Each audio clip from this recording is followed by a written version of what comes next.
इसमें सबसे बड़ी ख़ासियत ये थी कि हम लोगों को जो पहले हम जहाँ पर भी बुकिंग हमारी जो पुराना जालान सिंथेटिक बांस फाटक पे था, वहाँ पर हम लोगों को पर्याप्त जगह और शहर के बीच में जगह थी और यहाँ पर व्यापारी बड़े खुल के व्यापार के हिसाब से अपना टेस्ट का माल पूरी जगह उनको बहुत अच्छे से दिखी और जो रिटेलर वहाँ नहीं आ पा रहा था, वो यहाँ पर खूब आकर और ये 3 दिन में काफ़ी खुश होके गया है।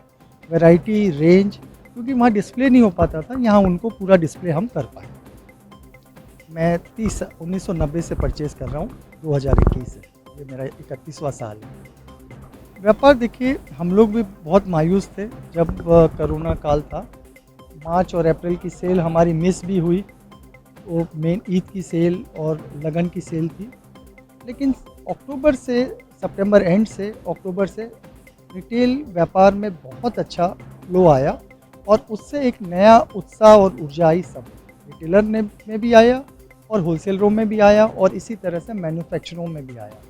आगे जिस तरह से ये 3 दिन का फंक्शन हुआ है, इसमें जिस तरह से रिटेलरों का उत्साह हम देख रहे हैं, हम लोगों को बहुत उम्मीद है कि आगे व्यापार बहुत अच्छा चलेगा। देखिए, हम लोगों ने ये 1974 में हमारी जालान सिंथेटिक जो दुकान है बांस फाटक की, उसकी शुरुआत हुई।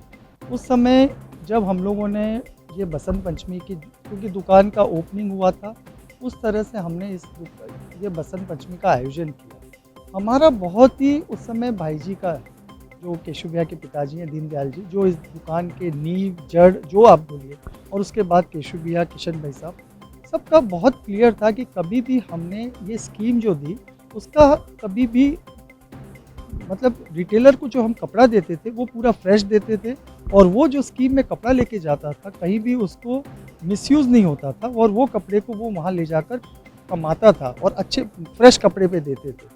हम लोगों को देखते हुए पूरे हिंदुस्तान में सब ने स्कीम चालू की, लेकिन क्या है कि जो हम लोगों की नीयत और जो व्यापार का सिस्टम है वो कोई भी नहीं ला पाया। सबका सिर्फ कपड़ा बेचना एक मोटिव रहा, उसमें कोई चीज़ पे कंट्रोल नहीं कि भाई कितना वो लेके जा रहा है।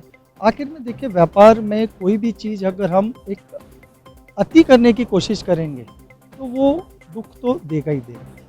और हमारा बहुत क्लियर है कि हम रिटेलर को उतना ही कपड़ा देना चाहते हैं जो उसकी लिमिट है, कुछ भी, और सारा फ्रेश कपड़ा होता है। और ये कपड़ा जो वो ले जाता है उसका उद्देश्य भी दूसरा है कि भाई ये कपड़ा सीज़न के शुरुआत में जो लेके जाएगा वही कपड़ा सप्लायर रिपीट होता है, तो उसका बेनिफिट सप्लायर को 12 महीना मिलता है और जो कपड़ा अच्छा है उसका रिपीट है। ये स्कीम नहीं बोल सकते, जालान ग्रुप का ये जो जालान सिंथेटिक का है, ये बेसिकली सप्लायर के लिए एडवर्टीजमेंट कॉस्ट है। ये कहीं भी स्कीम से इसको मत रिलेट करिए, इसीलिए हम सक्सेसफुल हैं। लोगों का स्कीम और लालच जो देने का वो रहता है, उनका उद्देश्य दूसरा है, इसलिए वो कभी सक्सेसफुल है।